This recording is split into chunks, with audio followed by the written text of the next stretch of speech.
Today,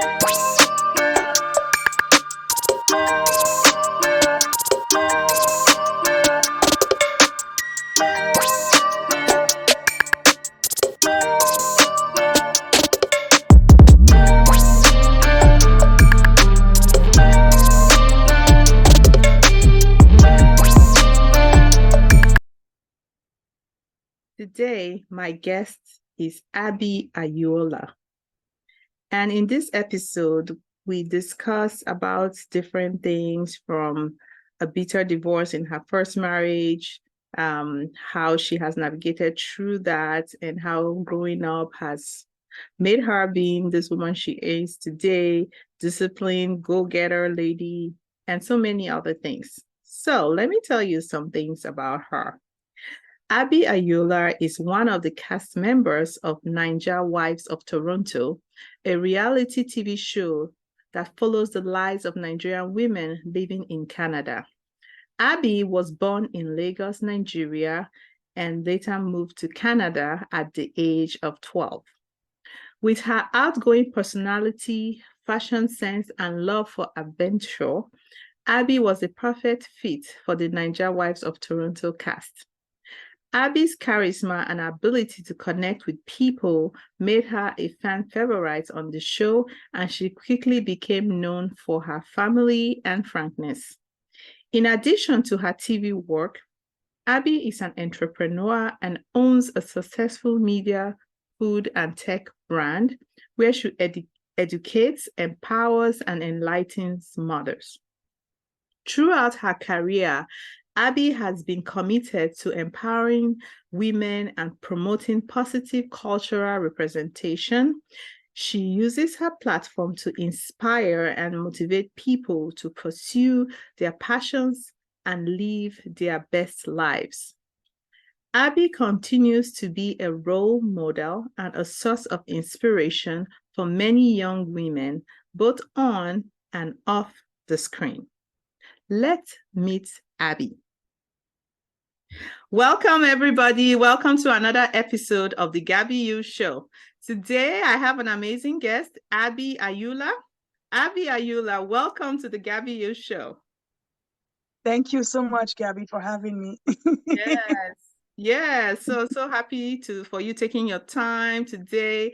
And so we are going to get right away started. So the first thing I want to ask you, what is your favorite food? This is my special icebreaker question or whatever we call it for this is yeah. Yeah, I have a few actually because I'm vegan.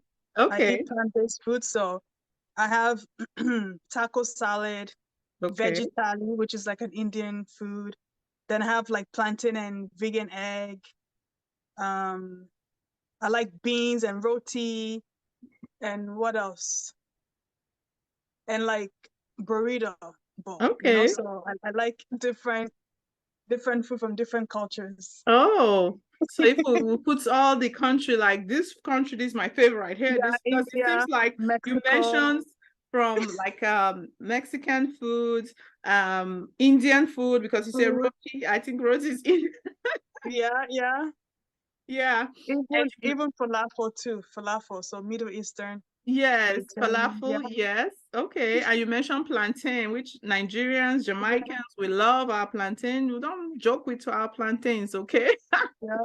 Yeah, plantain is one of my favorite foods. So I heard you mention. So all these foods, I kind of know them, like, because I'm a foodie girl too, So I kind of dab into different cultures. I'm not a picky eater, so I can tell from you that you're not a picky eater because that's the way people that are picky eaters, sometimes they will just go straight for one. They'll just tell you one food at once, But our food is like us. They'll be like, oh, that's a lot. I have a lot.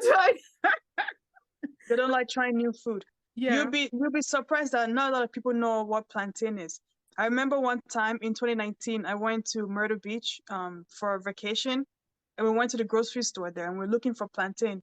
Yeah. And I kid you not, the guy, and he's a black guy, Yeah. He didn't know what a plantain was.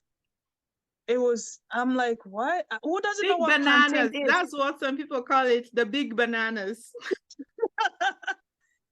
I was like, who doesn't know what a plantain is? Like, come on. Yeah, like, yeah, that was weird. There's a lot of people that don't know. I have gone through that too. When even the person, as the person was scanning the stuff, she was there trying to look at the code. She's like, what do you call this? This big bananas? What do you call it? I'm like, plantains, you know. So like, oh, wow. Okay. That's yeah. So the people that don't know this, will educate them what it is. I guess so, but it's like it's not that hard to know. It's plantain. Everybody should know what a plantain is. Yeah. So a lot of times they just say, "Oh, the big bananas." It's like, okay, yeah, if you want to go for that, but okay. Oh, yeah. The big bananas that you can fry and do many things with it is more versatile than a banana. So yeah, exactly. Yes. So the next thing I want to ask you, Abby, what is your favorite quote? I know we do have a lot of quotes that we kind of stand by, but there's a particular one we kind of hold on pretty much. So what would you say that one is? It's never too late. That's my favorite one because it's never too late. Whatever you want to start, whatever you want to do, whatever you want to do in life, it's never too late. Yes. It's never too late. So love that's my favorite quote. Yeah. Never too late. As long, I can add an extra thing in there. So never too late. As long as you are breathing, we are talking. It's never too late. You know, I have many times, you know, here, and I mean, probably me too. I'm guilty of that too. Of when you say, "Oh, maybe I'm too young to do this. I'm too old to do this." You know, no, it's not. It's not. This is not for me. It's not meant to be. You know, and it's like, oh no, you know, it's never too late to do stuff. You can, you know, you can keep trying. You know. The failure is not a trait, it's just an event. So we can link so many things with that, phrase there, you know, never too late. Never too late, don't give up, you know. Yes, don't lose hope. As long as you are still breathing and talking, you woke up this morning, you are moving around, it's never too late, you know. You can always reset. That's true. Yes. Yeah. You can always reset. So the next thing I want us to go into is that I want you to share with me, as much as you can, what you believe have shaped you to be this woman you are today. Is it from your career, motherhood, childhood, you know, just, you know, go all the way in. The floor is yours. Sure. So what has really shaped me to who I am now from, let's say, childhood was, I don't know, every experience that I've experienced in life. I grew up in Nigeria, and then I came to Canada at the age of 12. So my experience in Nigeria itself, because I went to boarding school, actually. Boarding school was a big part of my growing up, even though I was only there for 2 years, from when I was like 9 to about, no, I would say about 10, going on 11 to about 12, going on 13. I was there every morning. They would wake us up at 6 a.m. We have to run 4 laps around the track and field. And then after that, we go back to the hostel, the hostel. Then we get ourselves water from the reservoir, and the water is cold because it's early morning. And then we have to shower, you know, with other females, because it was of course, female has their own, and then male have their own. So there's a bunch of females naked, washing themselves in the same compound, you know. And then after that, you get dressed, eat breakfast, and then walk 40 minutes to school within the same, like, vicinity, compound, whatever. Yeah, so going through that at such an early age taught me discipline, how to be mentally strong, because you're basically living on your own. There's no parents around, right? So basically you're living on your own. So those things taught me how to be strong mentally, physically, and be more disciplined. So that experience alone is like, it's golden, right? And then when I came to Canada at the age of 12, turning 13 that year, Just, I guess, walking to school. My parents will, because they have to work, so we'll be home by ourselves. You know, we have to cook. I started cooking at the age of 7, to be honest. Yeah. To the point where like I was too short for the stove. One day I remember clearly I was cooking beans on the stove, and then because I was too short, so I was trying to reach, and then I accidentally poured beans on myself, hot beans on my stomach. Yeah. So I remember that clearly. My dad was livid with my mother because he was like, "She's only 7. Why are you making her cook?" And you know, all that stuff. So I mean, like I've been like trained as to be this person that I am today from when I was like a child, you know. So I guess just all my experiences in life have really taught me to be the woman that I am today, because I can honestly say that when it comes to being mentally strong, I am disciplined. I'm great when it comes to project management, because when I think of an idea, I don't even think about what's going to stop me. I just go ahead and do it. If I fail, okay, that's fine. If it survives, that's okay too, you know? Like I don't think twice about it. Once I want to do something, I do it. So that's one thing. Yeah, that's one thing I like about myself. It can be an advantage, but also sometimes it can be a disadvantage, because then you spend money, time, effort into something and it doesn't come out the way that you want. But I will never stop doing that. Once I get an idea, I will act on it. Like that's just me. I cannot just not act because I'm fearful it might not work out or whatever. Like I'm just not made that way. So that's just the way that that I am. So everything that I've been through in life have forced me to be the woman that I am today.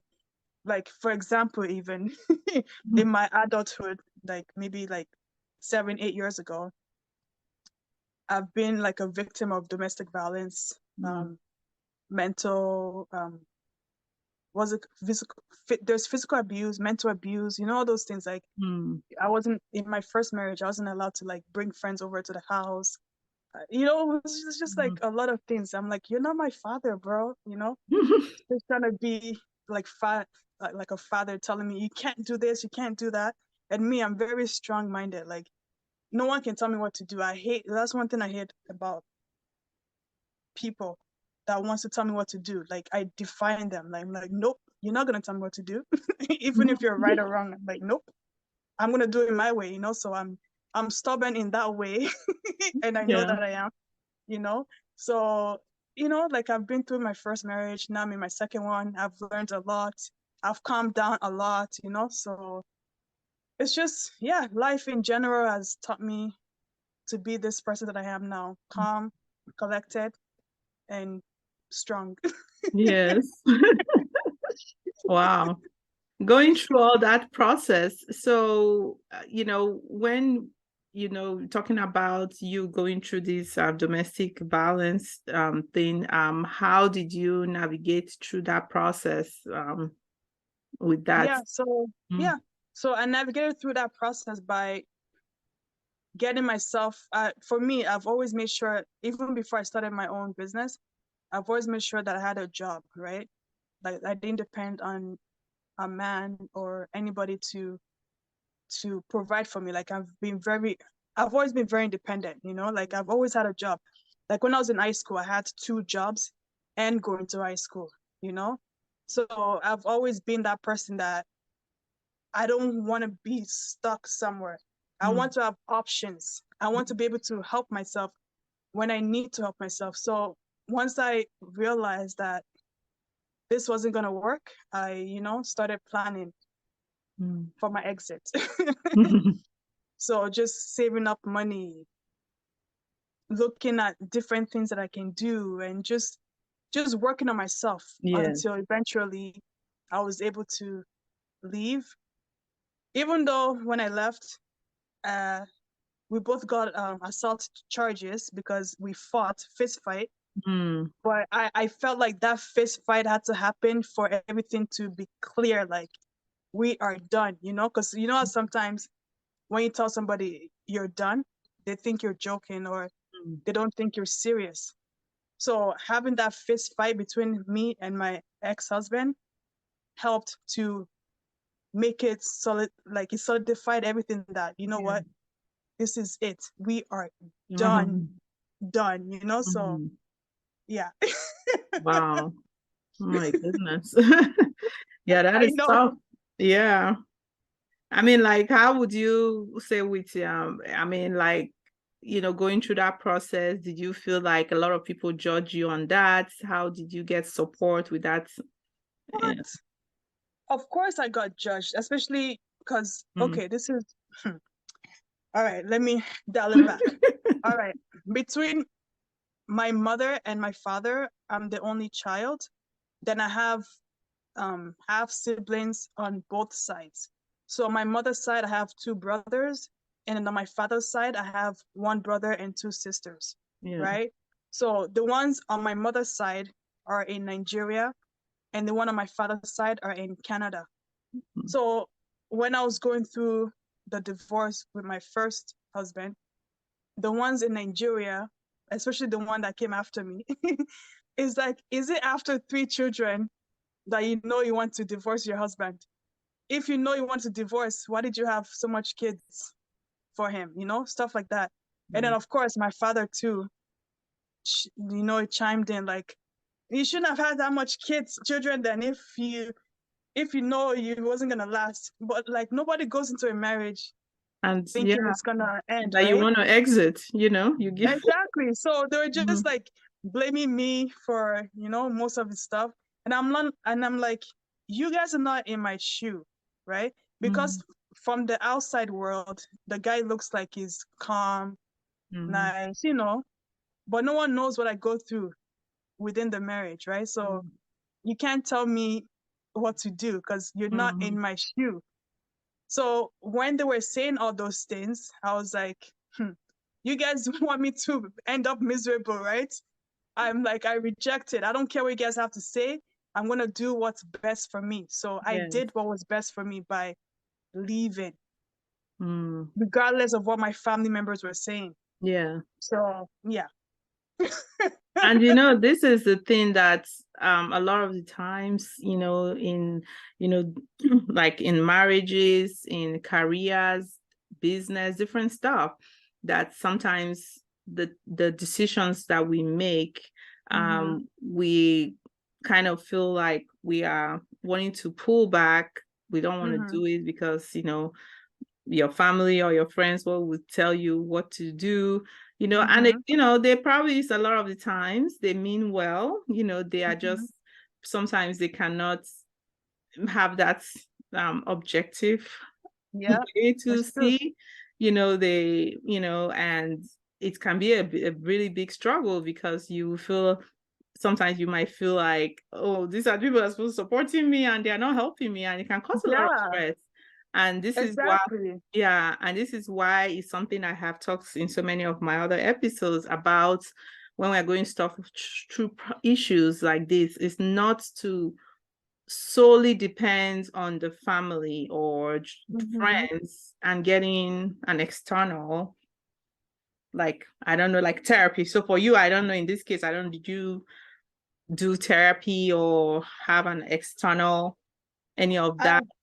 I've never done therapy, but it's always been, I don't use that method now, but before, because of the way the marriage was set up and the way everything was, like every time that I did something, it will call my father and my stepmother and report me to them. Yeah. Or it will call his mom in Nigeria and report me. So it was like, it was like too many people was in the marriage, Yeah. This one's opinion, always asking somebody else for opinions. Like, what about what I think? You've never asked me what I think or what I thought. So like, why do you think their opinion matters more than mine? And I'm the one in the marriage with you. Do you understand? So all those stuff, like I didn't like, so with my current marriage, like none of that happens, because if my husband pisses me off, I will tell him straight up, I don't like what you did. And vice versa. If I pissed him off, we will talk it out within each other. Like, we don't bring in outside people to come and talk to us. Like, it got so bad in my first marriage that I kid you not, like almost every week there was an alpha, you know, for people who don't know who alphas are, they're like the Muslim pastors. They'll come to our house and talk to us. Oh, do this now. And then my parents too will come. Oh, like, am I a child? Why we having so this is the thing. week? So they are telling you what to do, but what about the other man? What? Yeah, they're telling both of us what to do. Yeah. But it's like, but we're adults. We should be able to talk to each other and figure out the problems. And then for me, this is one thing that I don't like. Like, if I have to keep telling you something over and over and over again, you don't get it or you don't change, I check out mentally. Yes. So once I check out mentally, it's only a matter of time before my physical body also checks out, you know? Yeah. So that was I just think the a way lot it of was. us, that's it. I think this is the way humans we are made somehow. You know, we get to a level where it's like, okay, yeah. Exactly. If you're not gonna listen to me, then okay, I'm gonna stop talking and just do what I need to do and get out. And that's what I did. So yeah, it's like, okay, we have, and this is the thing about, you know, trying to change somebody, you know, that the people have to be ready to change. And I know a lot of the times, you know, going into different situations, like sometimes with marriages, you know, sometimes we probably already see the signs maybe before we married, but it's like, okay, maybe I'll be able to change them. Yeah, and, you know, this is just an advice for those of you that if you haven't gotten married, you are looking for somebody. Don't try and change nobody. You know, what they are, it's if it's something that was already bothering you when you were dating, there is chances that it is still going to continue when they get married, when you get married. And it's not that people cannot change, they can, but don't be thinking that you can be the person. Of course, they can be influenced by it, but there is no guarantee. And, you know, it might take so many years. So it might take so many years. And sometimes, unfortunately, some people, you know, if to give them that time to change, it might end up being the marriage might not work, as in your own case. I don't know, maybe he's a changed person now, but at that time, you know, it wasn't, can't wait. You have already been tapped out. That's true. Because of the first one, now I know what to do in my second one and what characters to look for. So they're like totally opposite of each other. Yeah. So it's like very careful going into the next one. And this is the thing about life in general, that for each situation that happens, not only the good ones, even these unfavorable ones, there's always a lesson to learn. We have to have a lesson to learn. And the reason why, you know, having this lesson to learn, this is one thing we're sharing with my other podcast guest the other day, that it helps you so you don't really make that mistake again. Exactly. If you don't learn that lesson, then you go back again and get in the same hole. So it's good to, and this is all the thing, trying stuff out, you know, because if you try stuff out, you are able to know where you have to refine the process to as well. In this case, you know, in terms of marriage, yes, you got married and that you struggled for all these years, having 3 kids and had to move on, but you learned from it. And, you know, thankfully now your present husband, you said, is totally opposite. Like now you learn more, you learned from that and use it to get something better. You know? It's true. Yeah. Yeah, it's so true. So, and all the things, you know. So talking about now I want to ask you, what are you most proud of as a woman today, with all, you know, this thing you have gone through, and right now, like, what would you say you're most proud of? You're probably proud of so many things, but what is that one thing? I'm proud of my the family that I've created, like my children and my husband. I am proud because me and my husband, we think similar, we think alike. And that goes a long way, especially coming out from like the pandemic. And because during the pandemic, a lot of families were breaking, yes. Because people didn't really know each other, right? But I feel like the pandemic brought my family even closer because we think alike. There's so many things that was happening around the world that if two people had two different opinions, it wasn't going to work, So I'm grateful that my husband is similar to me and we thought alike during those times and we stuck together and we ride out the wave together, So that's what I'm really proud of, that my husband and my children, really, really proud of them. Yes. Yeah. Amazing. And this lady, you have like 6 kids. Yeah, soon to be 7. Soon to be 7. Woo! Mama of 7. We can almost make this a football team.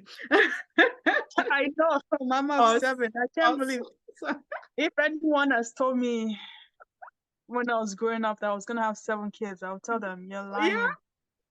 Like there's no way.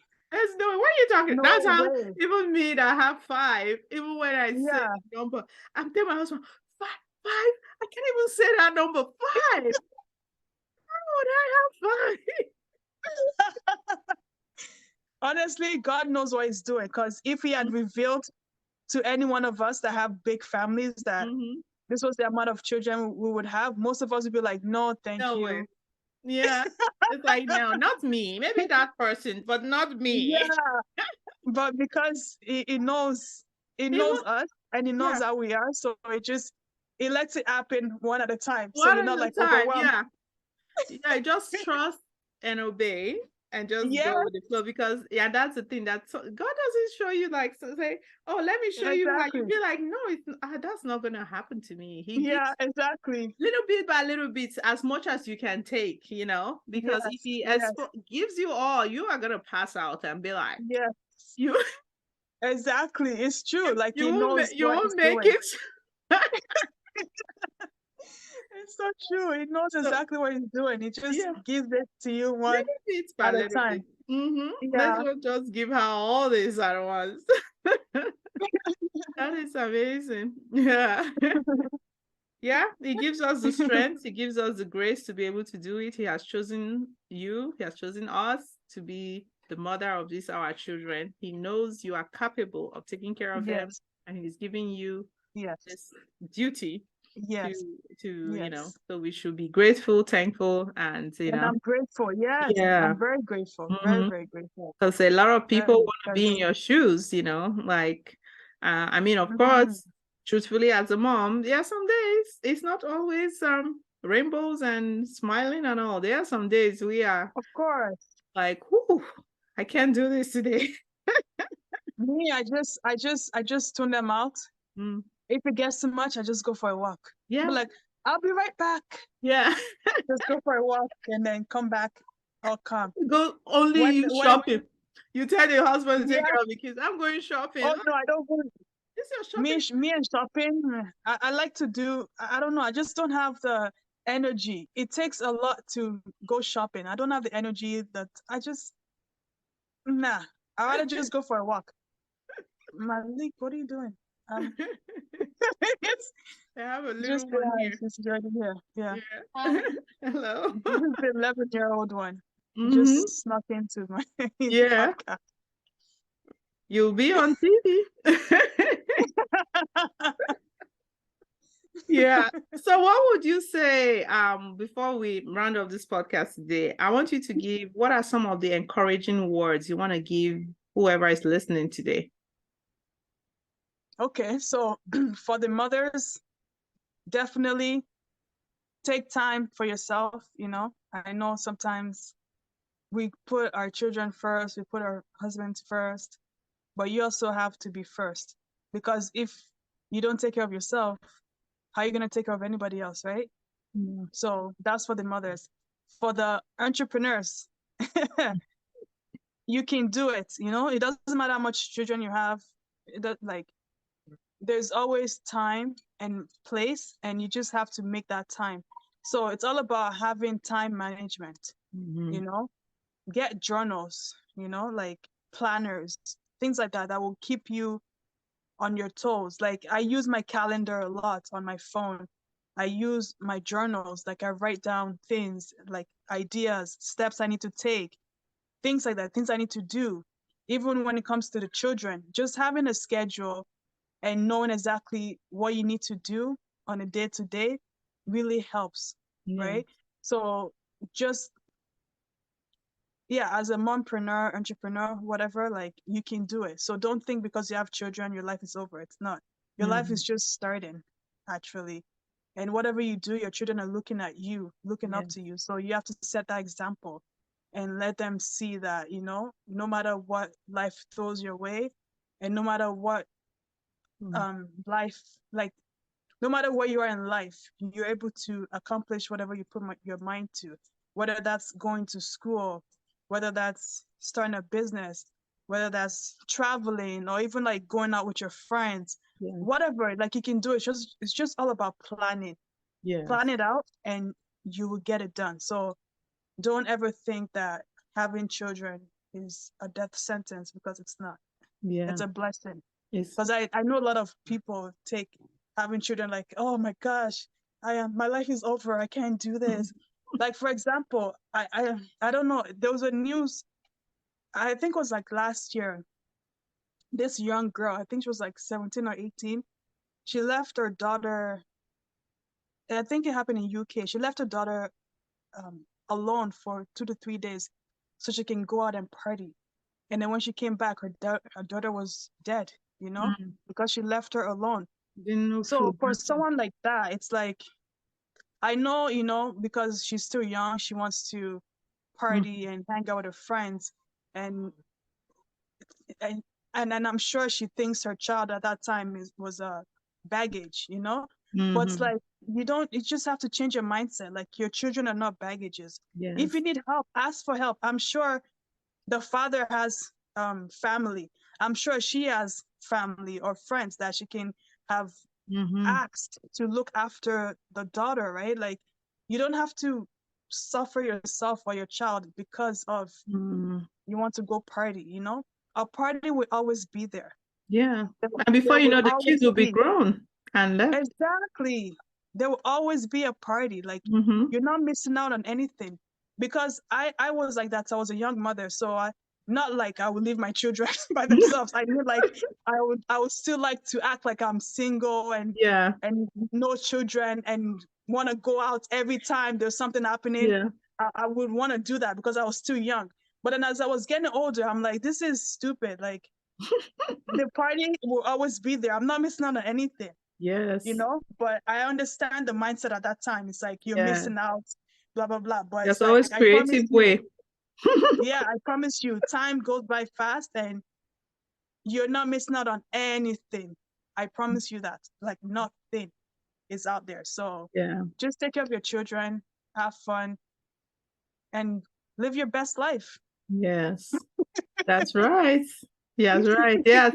And you know, this is a great thing you talked about because, you know, that's the thing we feel like, oh, now I have to stop. I mean, it's a matter of, you know, doing so you have to do some reset. Of course, there are some things you're not going to be flexible with. And I'm telling you, as the kids get bigger, you know, they just, you know, you start seeing some things start unfolding. And, you know, sometimes, of course, is to have to pause some things.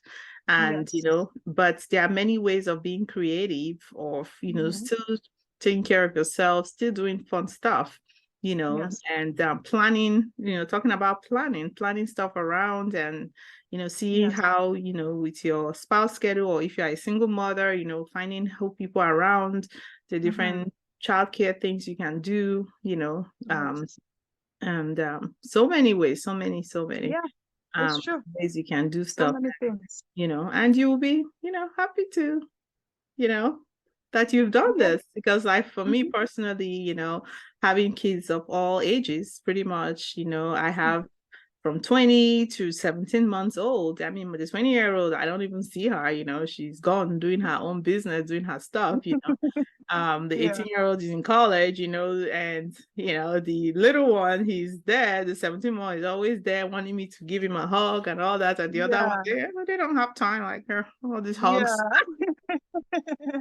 So they grow so fast, you know, and sometimes I look at my older one now, I'm just like, I still remember you, how you're small, you know. The other day I was looking at these videos and just looking how little she was, and I was her big cheeks. I'm like, you know, she still has the cheeks kind of, but I'm just like, look at you, so small that time, you know.